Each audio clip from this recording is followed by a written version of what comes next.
તો અહીંયા પહેલું કીધું છે નિયત સંબંધ, તો સંબંધ કોઈને કોઈ રીતે જોડાયેલો હોવો જોઈએ. તો અહીંયા શું કીધું સુરેખ? નિયત સંબંધ એટલે એને અંગ્રેજીમાં કહેવામાં આવે છે લિનિયર રિગ્રેશન. તો નિયત સંબંધ એટલે પ્રતિગમન અથવા તો સરેરાશ કિંમત તરફ પરત આવવું. હવે એ અત્યારે તો માત્ર ખાલી સાંભળવાનું છે, હમણાં હું તમને થોડી હિન્ટ આપીશ, પછી થોડું વધારે ક્લિયર થશે. સૌ પ્રથમ નિયત સંબંધનો ખ્યાલ કોણે આપ્યો? તો એમસીક્યુની દ્રષ્ટિએ આ એકદમ મહત્વનો પ્રશ્ન છે. સર ફ્રાન્સિસ ગાલ્ટન, એ સર ફ્રાન્સિસ ગાલ્ટન દ્વારા સૌથી પહેલાં નિયત સંબંધનો ખ્યાલ આપવામાં આવ્યો. નિયત સંબંધ રેખાના અન્વયોજનની રીત કેટલી છે? જેમ અગાઉના ચેપ્ટરમાં આપણે જોયું હતું કે સુરેખ સહસંબંધ માટે રીતો કેટલી હતી, તો ત્યાં આગળ 3 રીતો હતી. પહેલી વિકર્ણ આકૃતિની રીત, કાર્લ પિયર્સનની રીત અને સ્પીયરમેનની રીત. એવી રીતે નિયત સંબંધ રેખાના અન્વયોજનની રીતો કેટલી? તો અહીંયા આગળ 2 રીતો. પહેલી વિકર્ણ આકૃતિની રીત અને બીજી આપી છે ન્યૂનતમ વર્ગોની રીત. વિકર્ણ આકૃતિની રીત અગાઉના ચેપ્ટરમાં હતી પણ ત્યાં પણ આપણે ધ્યાનમાં નહોતી લીધી. એમ અહીંયા પણ વિકર્ણ આકૃતિ જે છે એ ઉપયોગી નથી, એટલે અહીંયા આગળ માત્ર આપણે એક જ રીત છે, એ ન્યૂનતમ વર્ગોની રીત. આ સૂત્રો જે આમાં આવશે એ પણ અગાઉના ચેપ્ટરને રિલેટેડ જ છે. હવે અહીંયા શું કીધું છે? તો એમના પહેલાં થોડી માહિતી આપીએ કે આપણા માટે 2 ચલ આપણે ઓળખીએ છીએ, x અને y. તો અહીંયા આગળ બંને ચલને આપણે શોર્ટમાં કયા કયા નામ આપેલા હતા? તો કે બંનેને નામ આપેલા હતા નિશા. ની એટલે નિરપેક્ષ ચલ અને સા એટલે સાપેક્ષ ચલ. તો x ની કિંમતો અને y ની કિંમતો તમને આપેલી હોય. સપોઝ હું અહીંયા આગળ લખું છું 20, 25, 30 અને 35. આ શું છે? તો કે આપણા માટે આ જે વસ્તુ આપેલી છે એ છે ઉત્પાદન છે. અને અહીંયા આગળ y ની સામે આપણે લખીએ છીએ 1, 2, 3 અને 4. આ જે કિંમતો છે એ કિંમતો આપણને શેમાં આપેલી છે? તો કે આ કિંમતો આપણને લાખમાં આપેલી છે.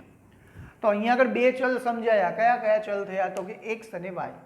બંને ચલને શું કહેવામાં આવે? તો જે પહેલો ચલ જે છે એ આપણા માટે નિરપેક્ષ ચલ છે અને બીજો ચલ છે આપણા માટે સાપેક્ષ ચલ છે. તો અહીંયા આગળ જોવું હોય તો શું થશે? તો કે ભાઈ નિરપેક્ષ ચલની અંદર કિંમતો જે તમને આપી એની અંદર એવું કીધું છે કે ભાઈ ઉત્પાદન જ્યારે હતું, ઉત્પાદન શેમાં આપેલું હતું? તો આપણે એવું વિચારીએ કે ઉત્પાદન જે છે એ કિલોગ્રામમાં આપેલું છે. તો અહીંયા આગળ જ્યારે 20 કિલો જે કહી શકાય એ 20 કિલો અનાજનું ઉત્પન્ન થતું હતું ત્યારે આપણને કેટલા રૂપિયા મળતા હતા? તો કે ત્યારે આપણને 1 લાખ રૂપિયા મળતા હતા. એવી જ રીતે જ્યારે અનાજનું ઉત્પાદન 25 લાખ રૂપિયા થયું ત્યારે આપણને કેટલા રૂપિયા મળ્યા? તો કે 2 લાખ રૂપિયા મળ્યા. એમ જ્યારે ઉત્પાદન 30 થયું, 30 કેજી થયું ત્યારે આપણને કેટલા રૂપિયા મળ્યા? તો કે 3 લાખ રૂપિયા મળ્યા. એવી રીતે જ્યારે ઉત્પાદનમાં વધારો થયો અને ઉત્પાદન 35 કેજી થયું ત્યારે આપણને કિંમત કેટલી પ્રાપ્ત થઈ? તો કે 4 લાખ રૂપિયા. તો અહીં આગળ આપણને ખબર પડી કે જેમ ઉત્પાદન વધતું જાય છે, 25, 20, 25, 30 અને 35, ઉત્પાદનમાં જેમ વધારો થયો તેમ આપણને મળેલા નફાની અંદર પણ વધારો થયો, 1, 2, 3 અને 4. તો સપોઝ અહીંયા આગળ હું એવું કહું છું કે નિરપેક્ષ ચલની અંદર સપોઝ તમને મેં અહીંયા આગળ 40 આપેલા હોય તો અહીંયા આગળ આપણને કેટલા રૂપિયાનો નફો થશે કે કેટલા લાખનું ઉત્પાદન થશે? તો અહીંયા આગળ આપણને બધાને ખબર પડશે કે અહીંયા આગળ ફિગરમાં બધામાં કેટલાનો ડિફરન્સ છે? તો કે 5 નો ડિફરન્સ છે. ત્યારે અહીંયા કેટલો છે? તો કે 1 નો. તો અહીંયા આગળ જવાબ આપણો શું આવશે? તો કે 5 લાખ રૂપિયા. તો અહીંયા આગળ નિયત સંબંધની અંદર આપણે એ જ કામ કરવાનું છે કે ભાઈ એક્સની નિરપેક્ષ ચલની જે કિંમત છે એ ચલની કિંમત માટે વાયની અંદાજિત કિંમત શું થાય? આ જે આપણે જવાબ લઈ આવીએ છીએ, 5 જે જવાબ લાયા એ આપણા માટે શું છે? તો કે અનુમાનિત કિંમત છે, એક અંદાજિત કિંમત છે. આવું ક્યારેક ન પણ બની શકે. ક્યારે ન બની શકે? તો સપોઝ એવું થયું કે ભાઈ અહીંયા આગળ જ્યારે સમય આવે છે ત્યારે કોઈ કુદરતી આકસ્મિક ઘટનાઓ બની ગઈ અથવા તો વરસાદ ન પડ્યો તો પાકની ઉપજ ઘટી ગઈ. પાકની ઉપજ ઘટી એટલે એમાંથી મળતો નફો પણ ઘટી ગયો. તો આવું ક્યારેક અમુક સંજોગોમાં જોવા મળતું હોય એટલે એને કહેવામાં આવે છે અંદાજિત કિંમત. તો અંદાજિત કિંમત છે એના માટેનો સિમ્બોલ એને આપણે ઓળખીશું કેપ તરીકે. આને વાંચવામાં આવશે કેપ. તો અહીંયા આગળ મેં તમને કીધું કે એક્સની કિંમત તમને આપી હતી 40, તો એની સામે આપણે શું મેળવવાનો હતો? વાય મેળવવાનો હતો. તો વાય મેળવવાનો છે તો એને આપણે શું કહીએ? તો કે વાય કેપ. તો આ રીતે જે દાખલાઓ ગણવાના છે આ ચેપ્ટરમાં એકદમ સહેલા છે. તો અહીંયાથી નિયત સંબંધની વ્યાખ્યા પાડી શકાય. જો શું કીધું? 2 સહસંબંધિત ચલો વચ્ચેનો ગાણિતિક કે વિધેયાત્મક સુરેખ સંબંધ કે જેના દ્વારા આ 2 ચલ થયા એક્સ અને વાય, એ 2 ચલ વચ્ચે સંબંધ છે. શું? તો કે ઉત્પાદન અને નફો. એ બે ચલ વચ્ચે સંબંધ થયો. કેવો સંબંધ થયો? તો કે ગાણિતિક અથવા તો વિધેયાત્મક. તો શું કીધું? જેના દ્વારા નિરપેક્ષ ચલની કોઈ કિંમત માટે તેને અનુરૂપ સાપેક્ષ ચલની કિંમતનું અનુમાન થઈ શકે તેને સુરેખ નિયત સંબંધ કહે છે. તો આ ખ્યાલ આવી ગયો કે બે ચલ એકબીજા સાથે જોડાયેલા હોય ત્યારે નિરપેક્ષ ચલ એક્સની કિંમત આપણને આપેલી હોય ત્યારે વાયની અનુમાનિત કિંમત આપણે મેળવી શકીએ તેને કહેવામાં આવે નિયત સંબંધ. એના ઉપરથી કીધું નિયત સંબંધ એટલે પ્રતિગમન અથવા તો સરેરાશ કિંમત તરફ પરત આવવું. તો આ ખ્યાલ કોણે આપ્યો નિયત સંબંધ રેખાનો? તો કે સર ફ્રાન્સિસ ગાલ્ટર. નિયત સંબંધ રેખાની રીતો કેટલી? તો કે બે. પહેલી રીત કઈ? વિકર્ણાકૃતિની રીત. અને બીજી કઈ રીત? તો કે ન્યૂનતમ વર્ગોની રીત. આ રીતના દાખલાઓ જે છે એ દાખલાઓ હવે આપણે જોઈશું. આપણે અગાઉ જોઈ ગયા હતા કે નિયત સંબંધની અંદર થોડી થિયરી સમજ્યા. હવે એમાં કયા કયા સૂત્રનો ઉપયોગ થશે એ સૂત્ર માટે ખાસ જો આપણે સહસંબંધ ચેપ્ટર આવડતું હશે તો એના જેવું જ આ ચેપ્ટરની અંદર સૂત્રનો ઉપયોગ થશે. તો પહેલાં જોઈ લઈએ કે ભાઈ કયા કયા સૂત્રની અંદર અહીંયા મુખ્યત્વે 3 જેટલા સૂત્રનો ઉપયોગ થશે. તો અહીંયા પહેલું કામ એ હતું કે આપણે જોયું હતું કે ભાઈ એક્સ અને વાય યાની કે આપણને એક્સની કિંમત અહીંયા આગળ આપેલી હોય એની સામે વાયની કિંમત મેળવવાની. તો આપણે એને શું કહેતા હતા? તો કે અંદાજિત કિંમત મેળવી. તો અંદાજિત કિંમત માટેનો સિમ્બોલ શું હતો? તો આપણે કહેતા હતા વાય કેપ. તો અહીંયા આગળ જે ફોર્મ્યુલા આપણે વાપરવાની છે એને કહીશું આપણે y cap is equal to a plus bx. આ બધામાં આવશે. આને કહેવામાં આવે છે નિયત સંબંધ રેખા. હવે અહીંયા આગળ આપણે સૂત્રમાં જોયું કે એ અને બી આપણા માટે કંઈક નવીનતમ વસ્તુ છે. તો અહીંયા આગળ આપણે એ મેળવવો હોય તો એ માટે કયું સૂત્ર વપરાશે? તો કે એ માટેની જે ફોર્મ્યુલા છે એને આપણે ઓળખીશું y બાર માઇનસ bx બાર. હવે આપણા માટે શું મેળવવાની વાત આવી? તો કે અહીંયા બી મેળવવાનો છે. તો બી માટેના જે સૂત્રો છે એ બી માટેના ટોટલ 3 જેટલા સૂત્રો છે. એ 3 સૂત્રોની અંદર અહીંયા આગળ કયું સૂત્ર વાપરવાનું એની ચર્ચાઓ આપણે કરીએ.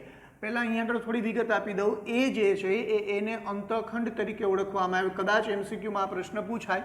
બી જે છે એ બીને ઢાળ તરીકે ઓળખવામાં આવે. તો જ્યારે આપણને એવું કીધેલું હોય કે વાયની એક્સ પરની નિયત સંબંધ રેખા મેળવો અથવા તો શ્રેષ્ઠ અન્વયોજિત રેખા મેળવો ત્યારે કમ્પલસરી આપણા માટે સૂત્ર કયું થશે? તો કે y cap is equal to a plus bx. તો અહીંયા આગળ એ દરેક વસ્તુઓમાં કોમન. એ કઈ રીતે મેળવવાનો? તો કે એ મેળવવા માટે y બાર માઇનસ bx બાર. હવે જોઈએ દાખલાની શરૂઆત કરીએ છીએ. અહીંયા પહેલું તમે જુઓ આ પરથી નિભાવ ખર્ચની કારના આયુષ્ય પરની નિયત સંબંધ રેખા મેળવો. તો પહેલા રકમને આપણે સમજીએ. અહીંયા શું કીધું હતું આપણને? નિભાવ ખર્ચની. એટલે નિભાવ ખર્ચ આપણા માટે શું આપેલો હતો? તો કે નિભાવ ખર્ચ વાય આપેલો હતો. એની કારના આયુષ્ય પરની. તો કારનું આયુષ્ય શું હતું આપણા માટે? તો કે x. તો અહીંયા આગળ ખબર પડી ગઈ કે વાયની x પરની નિયત સંબંધ રેખા આપણે મેળવવાની. તો કે વાયની x પરની નિયત સંબંધ રેખા. તો એને આપણે શું કહીએ છીએ? તો કે y cap is equal to a plus bx. હવે અહીંયા આગળની વસ્તુઓ કીધી છે એ શું કીધું તમને? તો કે કારનું આયુષ્ય 10 વર્ષ હોય તો કારના આયુષ્યને આપણે કયા તરીકે ઓળખીએ છીએ? તો કે x તરીકે. તો કારનું આયુષ્ય આપણને શું આપેલું છે? તો કે x બરાબર 10 આપેલા હોય ત્યારે નિભાવ ખર્ચનું અનુમાન. તો નિભાવ ખર્ચ એટલે કોણ? તો કે y. તો અહીંયા આગળ આ કિંમત કેટલી થશે? 10. 10 હોય ત્યારે આપણે નિભાવ ખર્ચ કેટલો થાય એ વસ્તુ આપણને મેળવવાની કીધી છે. તો અહીંયા આગળ દાખલાઓ ગણીએ એ રીતે પહેલાં જોતા જઈએ. તો કે ભાઈ સહસંબંધ અને નિયત સંબંધની અંદર પહેલો રૂલ્સ આપણો શું હતો? તો કે x બાર અને y બાર મેળવવાનો. તો x બાર આપણે મેળવીએ.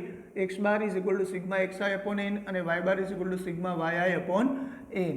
ચાલો અહીંયા આગળ જોઈએ છે કે આપણા માટે xi મેળવવો પડશે. તો xi એટલે આપણા માટે કેટલો થશે? 6 6 6 12 ને 8 20. તો આને આપણે શું કહીશું? Sigma x. અહીંયા આગળ સિગ્મા y કેટલો થશે આપણા માટે? તો કે 5. 3 ને 2 5 ને 3 8. તો આને આપણે કહીશું સિગ્મા y. તો કે સિગ્મા x અને સિગ્મા y બંને આપણને મળી ગયો. તો સિગ્મા x અને સિગ્મા y બંને મળી ગયા. તો હવે x બાર મેળવવો હોય તો n ની સંખ્યા કેટલી છે આપણા માટે? તો કે n ની સંખ્યા 4 છે. તો અહીંયા આગળ મૂકીએ છીએ 20/4. તો આપણા માટે x બાર કેટલો થશે? 5 થશે. તો એ જ રીતે હવે આપણે y બાર મેળવવો હોય તો y બાર મેળવવા માટે કેટલા થશે આપણા માટે? તો કે 85/4. તો 85/4 કરીશું એટલે 21 × 84 એટલે આપણા માટે થશે 21.25. તો આ રીતે આપણને x બાર અને y બાર મળી ગયો. તો હવે અહીંયા જોઈએ છે કે બીમાં કયા સૂત્રનો ઉપયોગ કરવો. તો આપણને ખબર છે કે આ કિંમતો જે અગાઉના ચેપ્ટરમાં નિયમ લાગુ પડતો તો એ જ રીતે ભાઈ કિંમતો જે છે એ કિંમતોને આપણે આરામથી વર્ગ કરી શકીએ એમ છીએ. તો અહીંયા આગળ કયું સૂત્ર વાપરીશું? તો અહીંયા આગળ જે સૂત્ર વાપરવાનું છે એ સૂત્ર થશે n sigma xy minus sigma x sigma y. આવું જ સૂત્ર આપણે અગાઉના ચેપ્ટરમાં જોઈ ગયા છીએ. પણ માત્ર અહીંયા ફેરફાર શું કરવાનો છે?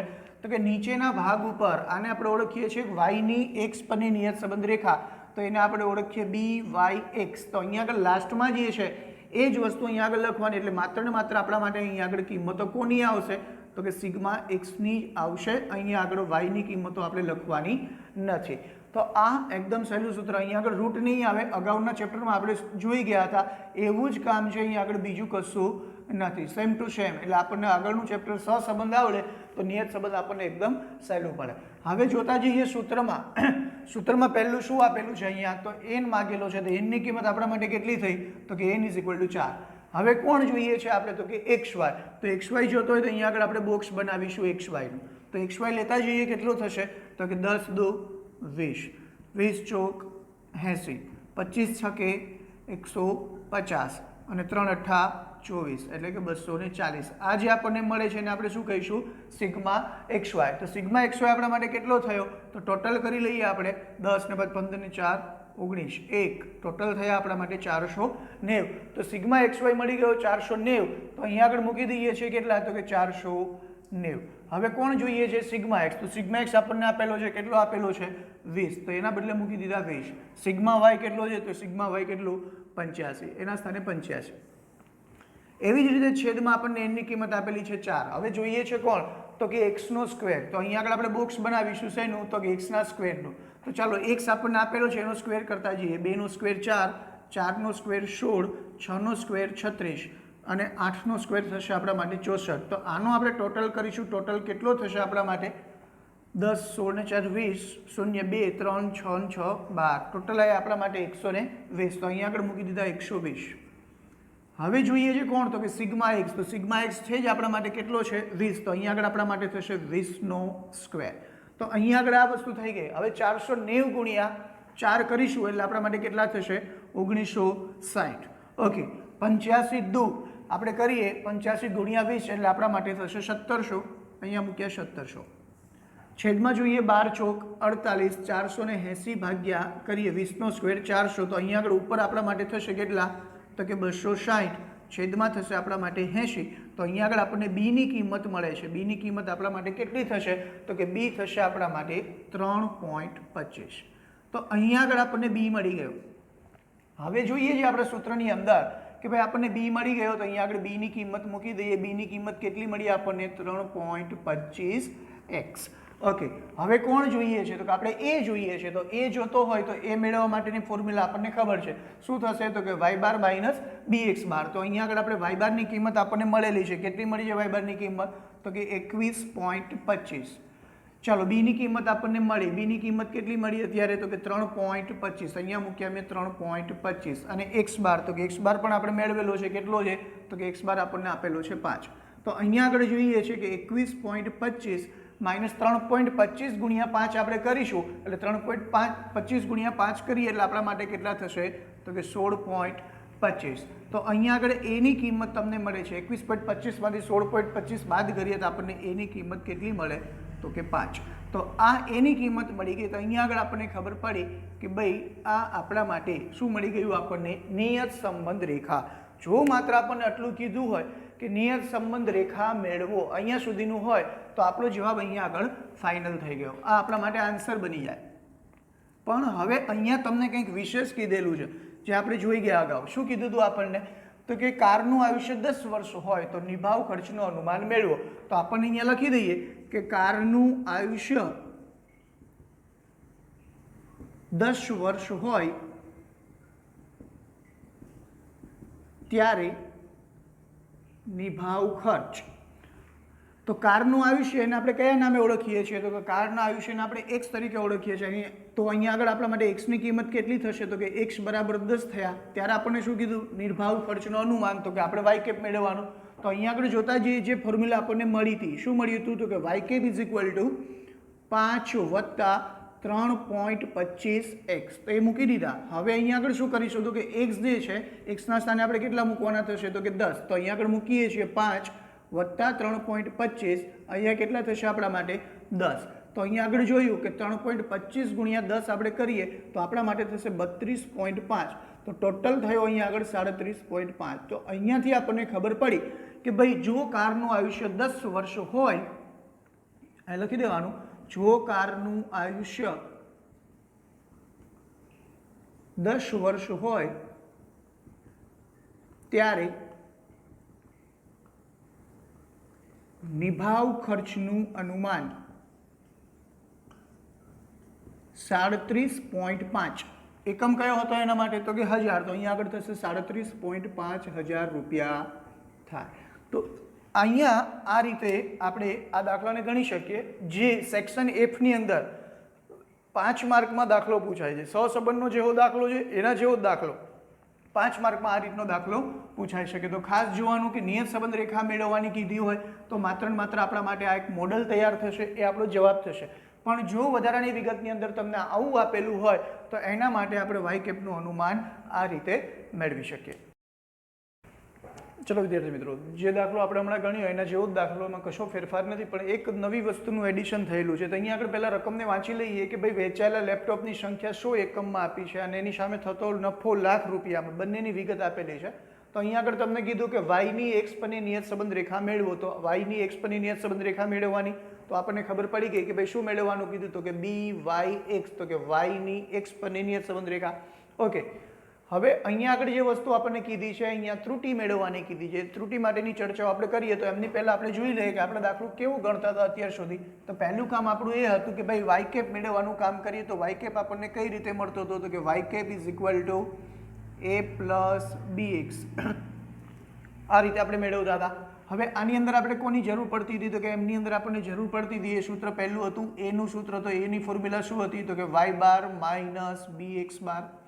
ઓકે, હવે અહીંયા આગળ આપણે જોયું કે વાય બાર માઇનસ બી એક્સ બારની સાથે સાથે આપણે શું જોઈએ છે, તો કે બી જોતો હતો. તો બી માટેની ફોર્મ્યુલા શું હતી, તો કે બી ઇઝ ઇક્વલ ટુ, હવે કયું સૂત્ર વાપરશું, તો અહીંયા આગળ જોઈએ છે કે આપણને બંને ડિજિટ નાના દેખાય છે, એટલે કે બંનેનો વર્ગ આપણે આરામથી કરી શકીએ એમ છે. તો આપણું જે સૂત્ર હતું એ જ N sigma X Y minus sigma X sigma Y, અને છેદમાં થશે આપણા માટે એન સિગ્મા એક્સનો સ્ક્વેર માઇનસ સિગ્મા એક્સનો હોલ સ્ક્વેર. તો હવે જોતા જઈએ કે અહીંયા આગળનું કામ કેમ રીતે કરવું, કારણ કે આપણે ત્રુટિ શોધવાની વાત જે છે, ત્રુટિ આપણે પછી શોધીશું, પહેલાં જે માગેલું છે એટલું કરી લઈએ. તો ચાલો પહેલાં જોતા જોઈએ કે આપણે જોઈ છે કે શું જશે, સિગ્મા એક્સ આનો ટોટલ કરીએ તો પહેલાં આપણે મધ્યક મેળવવો પડશે. તો મધ્યક માટેનું સૂત્ર આપણને ખબર છે, X bar is equal to sigma X upon N અને Y bar is equal to sigma Y upon N. તો એન આપણને આપેલો છે, કેટલો આપેલો છે, 1 2 3 4 5 ને 6. તો એનની કિંમત આપણને મળેલી છે, બંનેમાં 6 મૂકી દીધા. હવે જોઈએ છે કોણ, તો કે સિગ્મા એક્સ. તો સિગ્મા એક્સ એટલે આનો ટોટલ કરીશું તો આનો ટોટલ આપણા માટે કેટલો થશે, તો સિગ્મા એક્સ 12 ને 5 17 28 31 33 ને 3 43. તો અહીંયા આગળ આપણા માટે થશે 43. ફરી એક વખત કરી લઈએ, 12 ને 5 17 ને 2 19 20 27 ને 3 30 30 નું શૂન્ય વધી આવી 3 3 ને 1 4 આપણા માટે થશે 40. તો અહીંયા આગળ લખીશું આપણે સિગ્મા એક્સ. તો અહીંયા આગળ મેં મૂક્યા છે 40. 40 ભાગ્યા 6 એટલે કેટલા થશે આપણા માટે 6.67. હવે એવી જ રીતે આપણે જોઈએ છે સિગ્મા વાય. તો સિગ્મા વાય આપણે જોતો હોય તો એનો ટોટલ કરીએ, 8 ને 9 17 ને 5 22 ને 6 28 2 2 ને 2 4 ને 1 5. તો અહીંયા આગળ આપણા માટે થયો સિગ્મા વાય કેટલો, તો કે 58. તો અહીંયા આગળ મૂકું છું 58. તો અહીંયા આગળ આપણા માટે થશે 9 6 54 9.67. તો અહીંયા આગળ આપણને બંને મધ્યક મળી ગયા. તો આ બંને મધ્યકનો ઉપયોગ આપણે આ સૂત્રની અંદર કરી શકીશું, જેના મદદથી આપણને એ મળી જશે. પરંતુ અહીંયા આગળ જોઈએ છે કોણ, તો કે બી જોઈએ છે. તો બી માટે પહેલું કામ કોનું જોશે આપણે, તો કે એક્સ વાયનું. તો અહીંયા આગળ એક્સ વાયનું બોક્સ બનાવીએ. તો એક્સ વાયની અંદર પહેલેથી કિંમતો લખતા જઈએ, 8 5 40 9 7 63 10 5 50 15 12 180 10 8 80 અને 6 તરી 18. તો આ આપણને જે મળે છે એ સિગ્મા એક્સ વાયનો ટોટલ મળે છે. તો સિગ્મા એક્સ વાયનો ટોટલ આપણા માટે કેટલો થશે, તો કે સિગ્મા એક્સ વાયનું ટોટલ થશે આપણા માટે 431, જેને આપણે સિગ્મા એક્સ વાય તરીકે ઓળખીશું. તો એ સિગ્મા એક્સ વાયની કિંમત આપણે આની અંદર મૂકી શકીશું. તો હવે આપણે જોઈએ છે કોણ, તો કે એક્સનો સ્ક્વેર જોઈએ છે. તો અહીંયા આગળ બોક્સ બનાવીએ છીએ એક્સનો સ્ક્વેર. ચાલો એક્સનો સ્ક્વેર મૂકતા જઈએ. 5નો સ્ક્વેર કેટલો થશે 25, 7નો 49, 5નો 25, 12નો 144, 8નો 64 અને 3નો સ્ક્વેર થશે આપણા માટે 9. આ જે આપણને મળે છે એને આપણે શું કહીશું સિગ્મા એક્સનો સ્ક્વેર. તો એ આપણા માટે કેટલો થશે સિગ્મા એક્સનો સ્ક્વેર, તો એનો ટોટલ કરીશું એટલે આપણા માટે થશે 316. તો આ રીતે આપણે વસ્તુ સિગ્મા એક્સનો સ્ક્વેર અને સિગ્મા એક્સ વાય મેળવી લીધો. હવે સૂત્રમાં કિંમત મૂકીએ તો એનની કિંમત કેટલી હતી આપણા માટે 6. હવે સિગ્મા એક્સ વાયની કિંમત આપણને કેટલી મળી તો કે 431. સિગ્મા એક્સ આપણા માટે કેટલો છે સિગ્મા એક્સ, તો અહીંયા આગળ લખેલો હતો સિગ્મા એક્સ આપણા માટે 40 અને સિગ્મા વાય કેટલો છે આપણા માટે તો કે સિગ્મા વાય થશે આપણા માટે 58. એ જ રીતે એનની કિંમત 6. હવે કોણ માગ્યું તો કે સિગ્મા એક્સનો સ્ક્વેર, તો એ કેટલો મળેલો છે આપણને 316. સિગ્મા એક્સ, તો સિગ્મા એક્સ કેટલો છે આપણા માટે 40નો હોલ સ્ક્વેર. હવે 431 ગુણ્યા 6 આપણે કરીશું એટલે આપણા માટે કેટલા થશે તો કે 2586. 40 ગુણ્યા 58 આપણે કરીશું એટલે આપણા માટે થશે 2320. અહીંયા આગળ છેદમાં 6 ગુણ્યા 316 કરીશું એટલે આપણા માટે થશે 1986 અને -40નો સ્ક્વેર થશે આપણા માટે 1600. તો અહીંયા આગળ ઉપરની બાદબાકી આપણે કરીએ તો ઉપરની બાદબાકી આપણા માટે કેટલી થશે તો કે 266. 266 થયા અને છેદમાં આપણા માટે કેટલા થશે તો કે 286. અહીંયા બંનેનો ભાગાકાર કરીશું 266 ભાગ્યા 286 તો આપણા માટે કેટલા થશે તો કે એમનો ભાગાકાર કરીશું એટલે આપણા માટે થશે 0.90. તો અહીંયા આગળ આપણને બી ની કિંમત મળી, એ બી કેટલો મળે છે 0.90. તો આ 0.90 મળી ગયો તો હવે આપણને ખબર પડી કે એ આપણને આરામથી મળી જશે. તો એ માટે પહેલા વાય બારની કિંમત મૂકીએ તો વાય બારની કિંમત કેટલી થશે આપણા માટે 9.67. હવે બી ની કિંમત આપણને મળી, કેટલી મળી બી ની કિંમત તો કે 0.90 અને એક્સ બાર આપણને આપેલો છે અહીંયા કેટલું છે 6.67. તો અહીંયા આગળ મેં મૂકી દીધા 6.67. હવે 9.67 ને એમને રાખું છું અને આ બંનેનો ગુણાકાર આપણે કરીશું એટલે બંનેનો ગુણાકાર કેટલો થશે આપણા માટે તો કે 6.003. હવે 9.67 માંથી 6.003 આપણે બાદ કરીશું એટલે આપણા માટે એની કિંમત કેટલી થશે તો કે એની કિંમત આપણા માટે થશે 3.67. તો આ રીતે આપણે એ અને બી બંને મેળવી લીધો. તો હવે આપણને નિયત સંબંધ રેખા ખબર પડી ગઈ. શું થાય તો કે a = 3.67 વત્તા બી ની કિંમત કેટલી આવી આપણા માટે 0.90 અને x એમનેમ. તો અહીંયાથી આપણને ખબર પડી કે જો આપણે પહેલી જે વસ્તુ માંગેલી હતી કે y ની x પરની નિયત સંબંધ રેખા મેળવો તો આપણે y ની x પરની નિયત સંબંધ રેખા મેળવી લીધી. પણ હવે એક બીજી કન્ડિશન તમને આપેલી છે અને એમની અંદર તમને કીધેલું છે અનુમાનમાં થતી ત્રુટિ શોધો. ક્યારે શોધવાની કીધી તો કે x ની કિંમત 7 હોય ત્યારે. તો આ બોક્સની અંદર આપણે જોઈએ કે x ની કિંમત કેટલી છે તો કે 7 તો આપેલા જ છે. તો એના માટે અનુમાનિત કિંમત કેટલી આપી છે 9 લાખ રૂપિયા આપ્યા છે. 700 લેપટોપ વેચાય 100 એકમમાં છે એટલે 700 લેપટોપ વેચાય ત્યારે અનુમાનિત નફો કેટલો થાય છે તો કે 9 લાખ રૂપિયા. તો અહીંયા આગળ કંઈક ભૂલ છે. તો પહેલું ધ્યાન રાખીશું ત્રુટિ શોધવા માટેની ફોર્મ્યુલા શું છે. તો ત્રુટિ માટે અહીંયા આગળ પહેલાં લખી દઈએ કે ત્રુટિ મેળવવાની ફોર્મ્યુલા શું થશે. તો ત્રુટિને અંગ્રેજી ભાષામાં કહેવામાં આવે E ફોર એરર. તો અહીંયા આગળ થશે y - y. આ ત્રુટિનું સૂત્ર છે. આ વખતે બોર્ડની પરીક્ષામાં પૂછાયેલું હતું 2020માં કે ત્રુટિનું સૂત્ર શું છે નીચેના પૈકી. તો આ ખાસ ધ્યાનમાં રાખવાનું, કદાચ 1 માર્કમાં પણ પૂછાય. તો હવે અહીંયા એ જોવાનું છે કોના માટે કીધું હતું આપણને તો કે x = 7 માટે. તો x = 7 માટે તમે જુઓ અહીંયા શું છે y. તો 7ની સામે y ની કિંમત કેટલી આપી છે તો કે 9 આપી છે. તો અહીંયા આગળ આપણે કેટલા મૂકીશું 9. હવે એની સામે તમે જોશો કે y તો y આપણે મેળવવાનો છે. y કઈ રીતે મેળવીશું તો y મેળવવા માટે પહેલું ધ્યાન આપણે આપીએ અહીંયા આગળ કે y કોના માટે મેળવવો પડશે તો કે 7 માટે. તો 7 માટે મેળવવો હોય તો પહેલાં હું y લખી નાખું. કેટલો આવેલો હતો 3.67 વત્તા 0.90x. આ બરાબર છે. હવે જોઈએ છે અહીંયા આગળ કોના માટે કીધું તો કે x = 7 માટે. તો અહીંયા લખીએ છીએ કે x = 7 માટે. તો અહીંયા લખીએ કે y = 3.67 વત્તા 0.90 બ્રેકેટ્સમાં થશે 7 કારણ કે અહીંયા આગળ x = 7 કીધા એટલે. તો અહીંયા આગળ તમે જુઓ 3.67 વત્તા 0.90 ગુણ્યા 7 આપણે કરીશું એટલે કેટલા થશે 9 × 7 = 63. તો આપણા માટે થશે 6.3. એવી રીતે આ બંનેનો ટોટલ આપણે કરીશું એટલે બંનેનો ટોટલ આપણા માટે કેટલો થશે તો કે 9.97. તો અહીંયા આગળ y આપણને મળી ગયો. કેટલો મળ્યો 9.97. તો હવે સૂત્રમાં જોઈએ કે y ની કિંમત 7ની સામે કેટલી હતી 9, પણ ખરેખર આવવી કેટલી જોઈએ તો કે 9.97. તો આપણને ખબર પડી કે 9 અને 9.97 વચ્ચેનો ડિફરન્સ કેટલો છે. તો અહીંયા y મૂકી દઉં. કેટલો આવ્યો y 9.97. આ બંનેની બાદબાકી આપણે કરીશું એટલે આપણને ખબર પડશે -0.97 લાખ રૂપિયા, કારણ કે કિંમત શેમાં આપી છે આપણને? લાખમાં. તો અહીંયા આગળ પણ એકમ લગાડી દઈએ કે લાખ રૂપિયા. તો આ જે છે એ આપણા માટે જવાબ છે, કારણ કે આ ત્રુટિ મળેલી છે. જેમ ગણતા હતા એ જ રીતે આ રીતે ગણી દીધો, એ મેળવી દીધો, બી મેળવી દીધો, ત્યારબાદ વાય કેપ મેળવી દીધો. વાય કેપ મળી ગયા પછી આપણને કીધું હતું કે વાયની એક્સ પરની નિયત સંબંધ રેખા તો કે મળી ગઈ. હવે આગળ શું કીધું હતું કે x બરાબર 7 માટે, તો આટલું ભૂલી જઈએ. આગળના દાખલામાં આપણે શું કરતા હતા તો કે અહીંયા આગળ x ની કિંમત કેટલી મૂકવાની? 7. તો અહીંયા આગળ 7 મૂકીને જવાબ લાવ્યા 9.97. ઓકે, હવે આગળ શું કીધું હતું? આપણને ત્રુટિ મેળવવાનું. તો ત્રુટિ માટેની ફોર્મ્યુલા શું થશે આપણા માટે? y minus y cap. તો હવે જોઈએ છે કે x બરાબર 7 હતા ત્યારે y ની કિંમત શું હતી? તો કે y ની કિંમત 9 હતી. તો અહીંયા y ના સ્થાને કેટલા મૂક્યા? 9. અને હવે y કેપની કિંમત આપણને કેટલી મળી અહીંયા આગળ? તો કે 9.97.